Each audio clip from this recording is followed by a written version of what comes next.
Gold, trusted gold buyers. మీరు తాకట్టు పెట్టిన బంగారాన్ని విడిపించి ఈ రోజు ఉన్న మార్కెట్ ధరకు కొనబడను. Welcome to I dream. This is Pawan.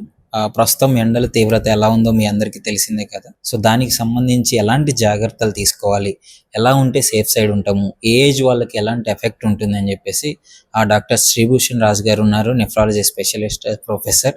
ఒకసారి సార్ని అడిగి తెలుసుకుందాము. Hi sir. హాయ్ నాన్న. సార్ ఏంటి సార్, బయట ఎండలు చూస్తుంటే భయం అవుతుంది సార్. యంగ్స్టర్స్కే, మిడిల్ ఏజ్ వాళ్ళకి చాలా ఇబ్బంది పడుతున్నారు. సో అండ్ చిన్నపిల్లలు, పెద్దవాళ్ళు అసలు ఎలాంటి జాగ్రత్తలు తీసుకోవాలి ఇప్పుడున్న ఉష్ణోగ్రతలకి? ప్రతి ఏటా భారతదేశంలో ఎండలు పెరుగుతూనే ఉంటాయి. ఎండాకాలంలో మిగతా దేశాల కంటే కూడా మన దేశంలో ఎండ ఎక్కువగా ఉండడం మనం చూస్తూనే ఉంటాం. బహుశా గ్లోబల్ వార్మింగ్లో భాగంగానో మనం భారతదేశంలో ఉన్నటువంటి చెట్లను మనం కొట్టేస్తున్నామనో, లేకపోతే ఏదో భూసారాన్ని మనం సరిగ్గా తగ్గించుకుంటున్నామనో, రకరకాల కారణాల చేత ఎండ చాలా తీవ్రత చాలా తొందరగా రావడము. బహుశా మార్చి ఏప్రిల్లోనే మొదలవుతోంది, జూన్ జూలై దాకా నడుస్తోంది. ఎండలు వర్షాలు కాలానుగుణంగా కాకుండా కాలాతీతంగా కూడా కనపడుతూ ఉన్నాయి. మన బహుశా వాతావరణం మీద ప్రభావం మనిషి యొక్క చేష్టలు భిన్నంగా ఉన్నాయి. కాబట్టి ఎండలు ఉండాల్సిన దానికంటే చాలా ఎక్కువగా చిన్న చిన్న నగరాలు, చిన్న పట్టణాల్లో కూడా 40-45 దాటినటువంటి ఎండను మనం చూస్తూ ఉన్నాం. సో కాబట్టి ప్రతి ఒక్కరికి కూడా ఎండ నుంచి తమను తాను రక్షించుకోవడం అనేది చేస్తూ ఉండాలి. ఎండనే రాకుండా చేయడం అనేది సాధ్యం కాదు. కాబట్టి సో ప్రకృతిలో ధర్మాలుగా అవన్నీ వస్తున్నప్పుడు మనం వాటి నుంచి ఎక్కువ నష్టపోకుండా, కష్టపడకుండా చూసుకునే మార్గాలు మనం ఎంచుకోవాల్సిన అవసరం ఉంటుంది. సో ఇందులో భాగంగా ఎప్పుడైతే మనము ఎండాకాలం మొదలైందని అనుకుంటామో, కొంచెం మనల్ని మనం ప్రొటెక్ట్ చేసుకోవడానికి ఉన్న పద్ధతులు మనం కుటుంబంలో మనం చర్చించుకోవాలి, కుటుంబంలో ఇతర సభ్యులకి చెప్పాలి. మనం కూడా వాటిని పాటిస్తున్నట్టుగా చేయాలి. ముఖ్యంగా ప్రధానంగా చాలామంది మంచినీళ్ళు తాగడానికి ఒక అలవాటుగా పెట్టుకోరు. చాలామంది దాహం అయితేనో చాలాసేపు అయిన తర్వాత దాహమే కదా కాసేపు అయినాక తాగేద్దామని అనుకుంటూ ఉంటారు. నిజానికి అలా చేయకూడదు. ఎంత శారీరకంగా బలంగా బలిష్టంగా ఉన్న వ్యక్తులైనా కూడా మంచినీళ్ళు తాగాల్సిన అవసరం వచ్చేసిన తర్వాత కొన్ని నిమిషాలు కొన్ని ఆలస్యం చేసినా కూడా ఉన్నపళంగా చనిపోయే అవకాశం ఉంటుంది.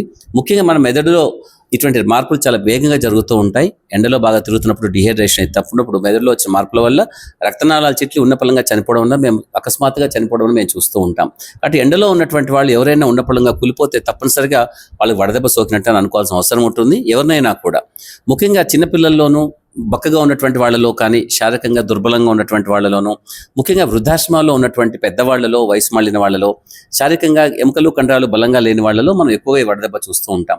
అలా అని చెప్పి బలంగా బలిష్టంగా ఉన్నటువంటి యంగ్ మగపిల్లల్లో చూడమని కూడా కాదు, యంగ్ మగపిల్లలు కూడా చనిపోవడం మనం సాధారణంగా కనపడుతూ ఉంటుంది. భారతదేశంలో ఏటా 1500 నుంచి 2000 మంది కేవలం గణాంకాల ఆధారంగా మన దేశంలో వడదెబ్బ ద్వారా చనిపోతున్నట్టు మనకు తెలుస్తోంది. ఇవి కేవలం గణాంకాలు మాత్రమే. బహుశా ఈ లెక్కలో లేకుండా అనేక మంది చనిపోతున్నట్టుగా కూడా మనకు తెలుసు. ఎందువల్ల అంటే చాలామంది వడదెబ్బతో చనిపోయిన వాళ్ళకి కానీ, లేదా వాళ్ళ కుటుంబంలో ఉన్నటువంటి వాళ్ళకి కానీ, ట్రీట్మెంట్ ఇచ్చే వాళ్ళకి కానీ అది వడదెబ్బ అని తెలిసే అవకాశం చాలా తక్కువ. ఎందుకంటే వడదెబ్బకు ఉన్న లక్షణాలు కొన్ని సాధారణంగా మామూలుగా కనిపిస్తూ ఉంటాయి. ముఖ్యంగా కొంతమంది అపస్మారక స్థితిలో హాస్పిటల్కి వచ్చినప్పుడు వాళ్ళకి మెదడులో రక్తనాళాల చిట్లు ఉన్నాయనుకోండి, అతను ఒక 60-25 ఏళ్ళు దాటిన వాడు. అప్పుడు మనం అతను కేవలం బీపీ కంట్రోల్ లేకనో, షుగర్ కంట్రోల్ లేకనో, లేకపోతే వయసు రీత్యానో అతను మెదడులో నరాలు చిట్లే అనుకుంటాం. కానీ ఇదంతా చిట్లకంటే ముందు అతనికి వడదెబ్బ సోకిందన్న విషయాన్ని మనం గుర్తుపట్టడం అనేది సాధ్యం కాదు. ఈ విధంగా ఈ గణాంకాలు మనకి చాలా తక్కువగా చూపిస్తున్నప్పటికీ కూడా మన భారతదేశంలో వడదెబ్బతో చనిపోయిన వాళ్ళు చాలా అధికంగా ఉంటారు. ముఖ్యంగా వ్యాపారాలు చేసుకునే వాళ్ళు, రోడ్ల మీద చాలా ఎక్కువగా తిరగాల్సిన అవసరం ఉన్నటువంటి వాళ్ళు, యువకులు రోడ్ల మీద తిరగాల్సిన అవసరం ఉన్నటువంటి వాళ్ళు, ఏ కారణం చేతనైనా వాళ్ళలో ఎక్కువగా కనపడుతూ ఉంటుంది. కాబట్టి చిన్నపిల్లలు బయట ఎండలో ఆడుకుంటూ ఉంటారు. కొంచెం ఉదయం పూట కాసేపు అయ్యేదాకా 9-10 దాకా ఆడుకుంటూ ఉంటారు. సాయంత్రం 4:30-5కి బయటకు వచ్చేస్తూ ఉంటారు. అలాగే కాయకష్టం చేసే వాళ్ళు ఉంటారు. కొంతమంది పిల్లలు అలవాటు ప్రకారం వాళ్ళు ఎండలో ఎక్సర్సైజ్ చేస్తూ ఉంటారు, ఓపెన్గా ఉన్నటువంటి పార్క్స్లో కానీ. అలాగే పరిగెత్తడము, జాగింగ్ లాంటివి చేస్తూ ఉంటారు, సమయం చూసుకోకుండా, చుట్టూ ఉన్న వాతావరణాన్ని చూసుకోకుండా.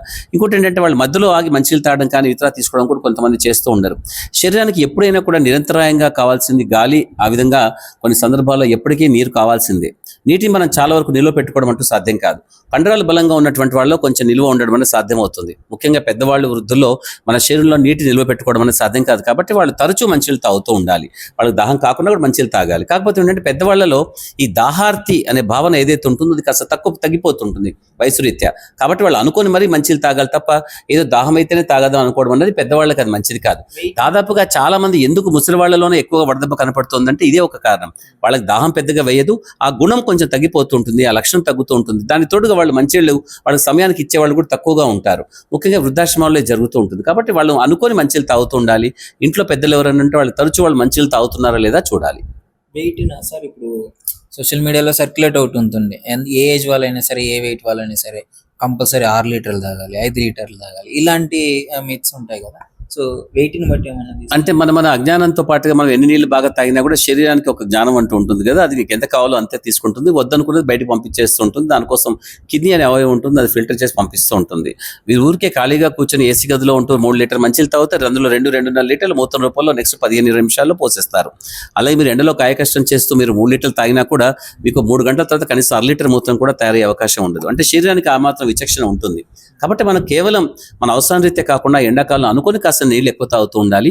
శరీర లోపల రక్తం యొక్క సాంద్రత అనగా నీటి శాతం రక్తంలో ఎంత ఉంది, దాంట్లో ఉన్న ఘన పదార్థాలతో కంపేర్ చేస్తే అనుకున్నప్పుడు ఆ సాంద్రతలో కేవలం ఒక 1% తేడా వచ్చినప్పటికీ కూడా శరీరంలో చాలా పెద్ద మార్పులు కనపడుతూ ఉంటాయి. సో కాబట్టి తప్పనిసరిగా మనం తరచు మంచిలు ఎందుకు తాగాలి అని అంటే రక్తం డిహైడ్రేషన్ కాకుండా ఉండడం కోసం, దాంట్లో ఉన్న ఘన పదార్థాల యొక్క సాంద్రత పెరగకుండా, అది బ్రెయిన్ని చెడుగా అఫెక్ట్ చేయకుండా చూడడం కోసం మనం తప్పనిసరిగా కొంచెం నీళ్ళు తాగుతూ ఉంటాం.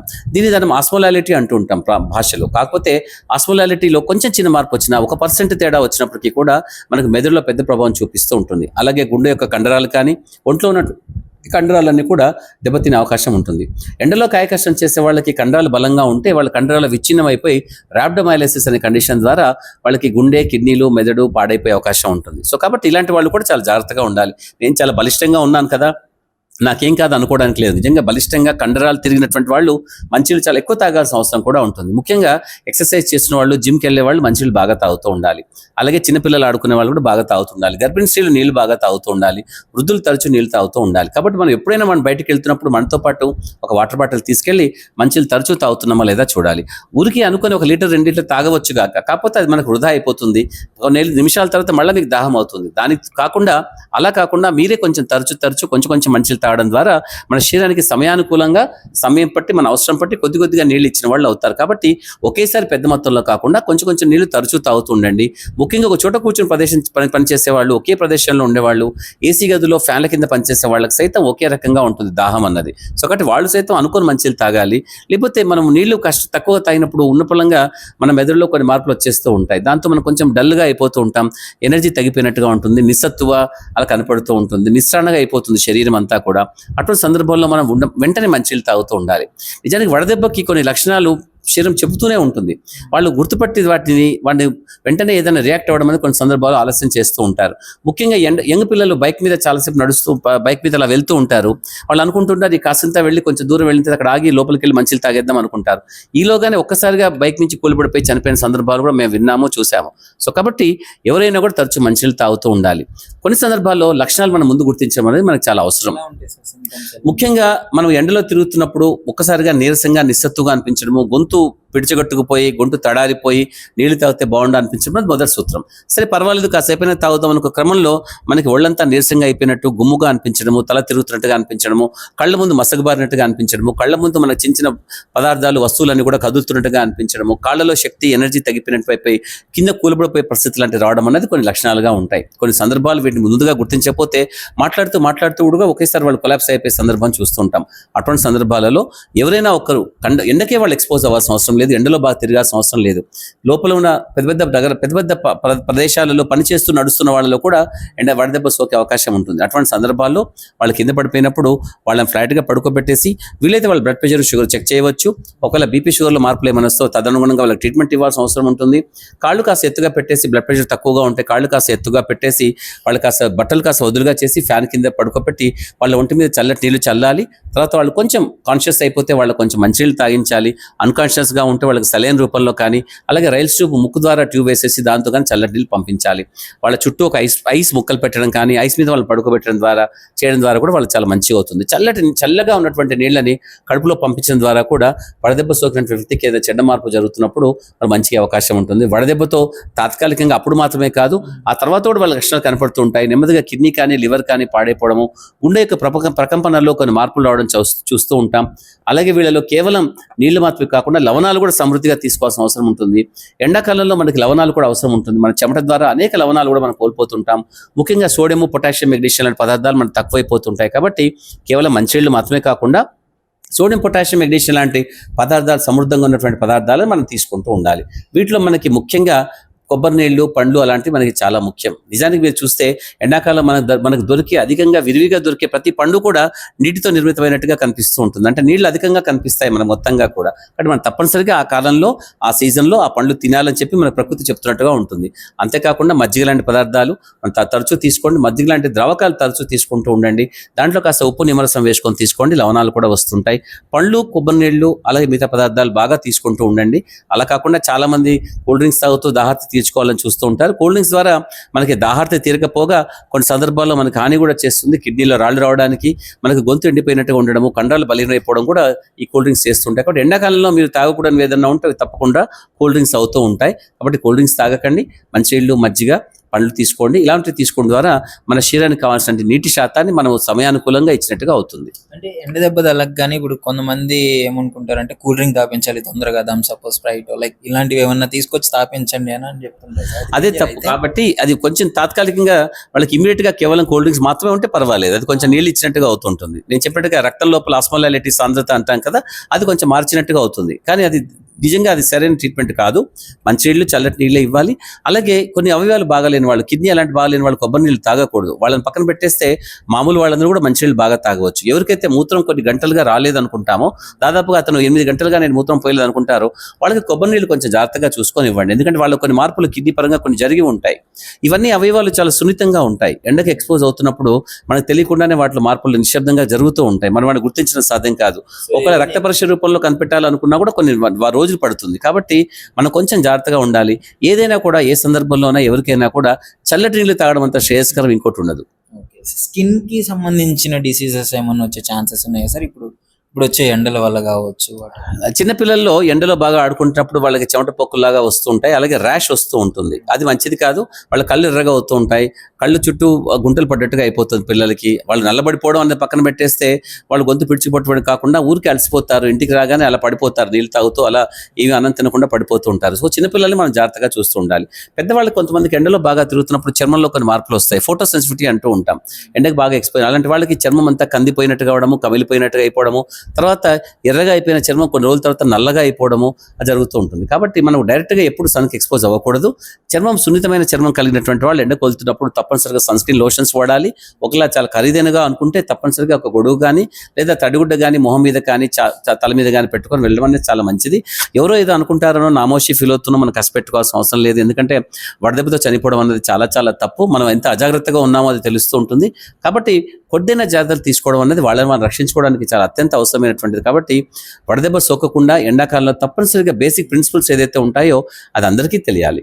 అంటే ఇప్పుడు సిటీలో చూసుకుంటే సార్, విలేజెస్లో ఎండ ఉన్నా కానీ కొంచెం అక్కడ ఎన్విరాన్మెంట్ కొంచెం బెటర్గా ఉంటుంది. ఇక్కడ సిటీలో మొత్తం పొల్యూషన్ అయ్యి ఈ వాతావరణంలో ఎలాంటి జాగ్రత్తలు తీసుకుంటే చాలా? నగరాలలో వేప చెట్లు లాంటివి కానీ పెద్ద పెద్ద రావి చెట్లు కానీ పెద్దగా ఉండవు. పల్లెటూర్లలో మనకి ప్రతి 10 అడుగులకి ఒక వేప చెట్టు, రావి చెట్టు కనిపిస్తుంటుంది. కాబట్టి వాటి కింద కూర్చొని సేద తీయడం అనేది వాళ్ళకి అలవాటుగా ఉంటుంది. చెట్లన్నీ కూడా చాలా పెద్దగా విశాలంగా ఉంటాయి. దాదాపు వాటి నుంచి వచ్చే గాలి కూడా చల్లగా ఉంటుంది. కాబట్టి వాళ్ళకి పెద్దగా ప్రాబ్లం కాకపోవచ్చు. ఇప్పుడు పల్లెటూరులో కూడా వాళ్ళ పరిస్థితి ఉందని నేను అనుకోవటం లేదు. కానీ నగరాలలో అయితే తప్పనిసరిగా అది పెద్దగా ఉండదు. కొన్ని ప్రదేశాల్లో చెట్లు ఉన్నా కూడా అవి చూడడానికి అందంగా ఉన్న చెట్లు తప్ప మీకు ఒక మంచి గాలిని కానీ ఒక మంచి తేమని కానీ ఇచ్చే అవకాశం చాలా తక్కువ. వేప చెట్లను పెద్దగా పెంచాం కాబట్టి నగరాలలో దాని ద్వారా కూడా కష్టం అవుతూ ఉంటుంది. కాబట్టి పెద్దగా ఉన్న చెట్టు కింద కాస్త సేద తీయడం అన్నది ఎండలో చాలా మంచిది. అలా కాకుండా నీడ పట్టణం ఏ ప్రదేశమైనా కూడా మనకు మంచిగానే ఉంటుంది. కాకపోతే తప్పనిసరిగా నీళ్లు కూడా తాగాలి. ఎండలో తిరుగుతున్నప్పుడు కాకుండా నీడ పట్టు ఉండడం అన్నది మనకు దాహార్తిని తగ్గించడము, మన నీటి యొక్క అవసరాన్ని కొంచెం తగ్గించేలా చేయవచ్చు గాక. కానీ నీళ్లు తాగడం మాత్రం తప్పనిసరి ఎప్పుడైనా కూడా, ఎక్కడైనా కూడా. ఇప్పుడు ఈ ఎండలకి మేజర్గా వచ్చే డిసీజెస్ ఏంటి? మనకి హార్మ్ఫుల్ అనేవి ఇంకా సివియర్ అయ్యే ఏమన్నా ఛాన్సెస్ ఉన్నాయా సార్ ఎక్కువగా? ఎండాకాలంలో వడదెబ్బ మాత్రమే కాకుండా శుభ్రంగా లేనటువంటి నీళ్లు తాగడం చాలా మంది చేస్తూ ఉంటారు.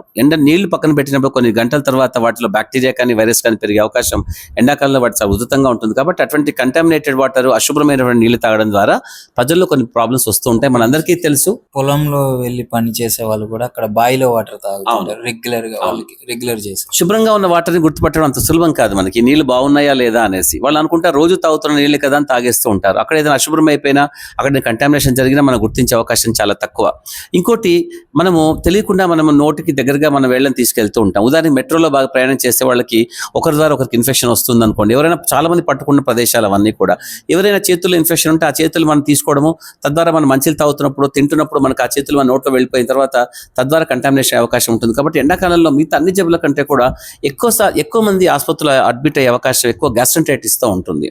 బ్యాక్టీరియా వైరస్లు ఎండాకాలంలో ఎండ వేడిమికి చాలా ఉధృతంగా పెరుగుతాయి, వాటి యొక్క ఉత్పత్తి పెరుగుతూ ఉంటుంది. కాబట్టి అటువంటి వాటి వల్ల కేవలం బ్యాక్టీరియా డైరెక్ట్గా మాత్రమే కాకుండా బ్యాక్టీరియా విచ్ఛిన్నం అయిపోతున్నప్పుడు తద్వారా రిలీజ్ ఎండోటాక్సిన్స్ వల్ల కూడా పదార్థాలు విష పదార్థాలుగా మారుతాయి. కాబట్టి ఎప్పటికప్పుడు ఆహారాన్ని అప్పుడప్పుడు వేడిగా చేసుకొని తినడం అనేది మనం చేయాలి.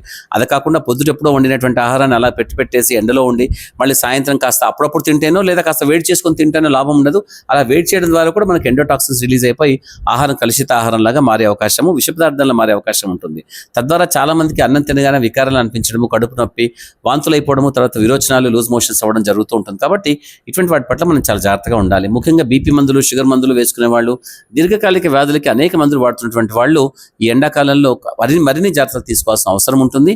చిన్నగా అనిపించే లూజ్ మోషన్స్, వామిటింగ్స్ కూడా కొన్ని సందర్భాల్లో మరణానికి కారణమవుతూ ఉంటాయి. శారీరక ధర్మం ఎంత బలంగా దృఢంగా ఉన్నటువంటి వాళ్ళు అనుకున్నప్పటికీ కూడా యంగ్ పిల్లలు కూడా ఒక 4-5 లూజ్ మోషన్స్కి, ఒక 5-6 వాంతులకి కూడా శరీరం పూర్తిగా అలసిపోయి పాడైపోయి చనిపోయిన సందర్భాలు మేము చూస్తూ ఉంటాం. కాబట్టి మన శరీరం ఎలా ఉన్నా కూడా మంచినీళ్ళు తాగడము, శుభ్రంగా ఉండే నీళ్ళు తాగడము, మనతో పాటు మనం తీసుకెళ్లి మన మంచినీళ్ళు తాగడము, బయట ఎక్కడైనా తీసుకున్నా కూడా చాలా మంచి శుభ్రమైన నీళ్ళు తాగడం అనేది మనం చేయాలి. అలాగే ఆహార పదార్థాలు కూడా చాలా మంది చల్లగా ఉంటుంది కదా అనేసి బయట ఓపెన్గా పెట్టినటువంటి పళ్ళు తింటూ ఉంటారు. వాళ్ళు అలా కట్ చేసి అలా రోడ్డు పక్కన పెట్టేస్తూ ఉంటారు. అటువంటి పళ్ళని, వాటర్ మిలన్ కానీ, మస్క్ మిలన్ కానీ, అలాంటి పళ్ళని వాళ్ళు రోడ్డు పక్కన పెట్టిన పళ్ళని వాళ్ళు చల్లగా పెడుతూ ఉంటారు, నీళ్లు పోస్తూ ఉంటారు. కానీ వాటిని కూడా మంచిది కాదు. ఐస్ కూడా ఏదైతే వాళ్ళు తయారు చేసి పెడతారో అవి కూడా శుభ్రంగా ఉండవు. శుభ్రమైన నీళ్ళతో తయారు చేయకపోతే ఐస్ కూడా మనకి ప్రాణాంతకమయ్యే అవకాశం ఉంటుంది. కాబట్టి ఇటువంటి జాగ్రత్తలు తప్పనిసరిగా తీసుకోవాలి. ముఖ్యంగా సాయంత్రాల పూట పిల్లలందరూ రోడ్ల మీద తిరుగుతూ కూడా గప్చుప్పులు కానీ అలాంటివన్నీ తినేస్తూ ఉంటారు. అలాంటివన్నీ కూడా ఈ ఎండాకాలంలో తినకపోవడం చాలా మంచిది. సాధ్యమైనంత వరకు అప్పటికప్పుడే వేడివేడిగా తయారు చేసిన ఆహారాన్ని తీసుకోవడము, అత్యంత శుభ్రంగా కనిపించే ప్రదేశాల్లో లభ్యమైన నీళ్లు మాత్రమే తాగడం అన్నది ఈ ఎండాకాలం మొత్తం మనం తప్పకుండా చేయాలి. అంటే ఇప్పుడు ఈ సమ్మర్లో బిర్యానీలు, ఫాస్ట్ ఫుడ్లు ఇప్పుడున్న ఈ వేడికి అవి తీసుకుంటారు. అండ్ ఇంకోటి ఐస్ క్రీమ్స్, చిన్నపిల్లలకి పుల్ల ఐస్లు అని చెప్పేసి రోడ్డు మీద వచ్చి అమ్ముతుంటారు సార్. సో వాటి వల్ల కూడా మనం ఇంతకుముందు చూసాం చాలా ఎఫెక్ట్ పడడం. సో అవి బిర్యానీ లాంటి పదార్థాలు వేడివేడిగా అప్పుడప్పుడు చేసుకుంటే తప్పే ఉండదు. వాటి కానీ ఇంట్లో చేసిన పదార్థాలు వాళ్ళు ఎక్కడికైనా వెళ్ళి తీసుకుంటున్నారు, అది తప్పనిసరిగా వేడిగా ఉండేలా చూసుకోవాలి. ఎప్పుడో చేసి పెట్టింది తర్వాత తాత్కాలికంగా వేడి చేసి తినడం అట్లాంటివన్నీ చేయకూడదు. ఐస్ క్రీమ్స్ చాలా మంది ఈ ఎండాకాలంలో తినడం చేస్తుంటారు. కానీ ఐస్ క్రీమ్లలో బ్యాక్టీరియా, ముఖ్యంగా టైఫాయిడ్ బ్యాక్టీరియా ఈ కాలంలో చాలా బాగా పెరుగుతుంటుంది. కాబట్టి టైఫాయిడ్ కూడా ఈ సమయంలో చాలా మందికి వస్తూ ఉంటుంది. సో కాబట్టి మనం ఐస్ క్రీమ్ చల్లగా ఉంది కదా అని అనుకోవాల్సిన అవసరం లేదు. మధ్యలో బయట తీసినప్పుడల్లా దాంట్లో బ్యాక్టీరియా వస్తుంది. మీరు చల్లగా ఉన్నా కూడా బ్యాక్టీరియా పెరుగుతూనే ఉంటుంది. కాబట్టి ఐస్ క్రీమ్స్ ద్వారా చాలా వరకు ఈ వాంతులు, విరోచనాలు, గ్యాస్ట్రైటిస్, టైఫాయిడ్ లాంటివి బాగా పెరిగే అవకాశం ఉంటుంది. ముఖ్యంగా రోడ్డు పక్కన తయారు చేసేవి, అప్పటికప్పుడు తయారు చేసే ఐస్ క్రీమ్స్ లాంటివి కూడా అంత మంచిది కాదు. ఎండాకాలంలో వీలైనంత వరకు వాటిని కూడా అవాయిడ్ చేయాలి. సో ఆహార పదార్థాలు, లోపలికి వెళ్ళే పదార్థాలని చాలా శుభ్రంగా ఉన్నాయా లేదా చూసుకోవడం అనేది ఎండాకాలంలో మనందరం చేయాల్సినటువంటి బాధ్యత. సో ఫైనల్ గా ఇమ్యూనిటీ పవర్ పెంచుకోవాలంటే ఎలాంటి ఫుడ్ కన్స్యూమ్ చేసుకోవాలి? చిన్నపిల్లలు స్వతహాగా మనందరం కూడా ఇమ్యూన్ సిస్టమ్ బలంగా కలిగిన వాళ్ళమే. ఏదో జబ్బు ఉంటేనో లేదా మందులు తీసుకుంటేనో రోగనిరోధక తగ్గుతుంది. కానీ సాధారణంగా మనుషులందరూ కూడా చాలా బలమైన ఇమ్యూన్ సిస్టమ్ కలిగి ఉంటారు. కొన్ని సందర్భాల్లో మన అలవాట్లు, ఆలోచన వల్ల కొన్ని సందర్భాల్లో తప్పులు జరుగుతూ ఉంటాయి. మంచి ఆహారాన్ని తీసుకోకపోవడం ద్వారా జరుగుతూ ఉంటుంది. ఎండాకాలంలో మనం నీళ్లు తాగడం అన్నది మన ఆరోగ్యంలో ప్రధానమైనటువంటిది. అది కేవలం ఒక శరీరానికి ఎనర్జీ ఇవ్వడమే కాదు, మన రోగ నిరోధక శక్తి కూడా పెంపొందిస్తూ ఉంటుంది. కాబట్టి నీళ్లు తప్పకుండా తాగాలి. అలాగే ఆకుకూరలు, కూరగాయలు, పప్పులు, ధాన్యాలు, పండ్లు, గుడ్డు అలాంటి పదార్థాలు తీసుకుంటూ ఉండాలి. నాన్ వెజిటేరియన్ కూడా అప్పటికప్పుడు చేసి తీసుకోవచ్చు తప్ప అలాగే నిలవబెట్టినటువంటి ఆహారం ద్వారా కానీ, నిలవబెట్టినటువంటి యానిమల్ ప్రొడక్ట్స్ కానీ మనం తీసుకోకూడదు. పాలు, పెరుగు, పండ్లు, గుడ్డు అన్నది మన ఎండాకాలంలో కాదు ఏ కాలమైనా కూడా మన రోగ నిరోధక శక్తి పెంపొందించేది. అలాగే చక్కగా నిద్రపోవడము, మంచిలు తరచూ తాగడము, మంచి ఆహారాన్ని తీసుకోవడము, సాధ్యమైనంత వరకు శారీరక శ్రమ ఎండలో కాకుండా కాస్త రెస్ట్ తీసుకుంటూ ఉండడం కూడా మన శరీరానికి రోగ నిరోధక శక్తిని మరింత పెంపొందించేలా చేస్తుంది. కాబట్టి అటువంటి వారికి ఇన్ఫెక్షన్స్ రావు.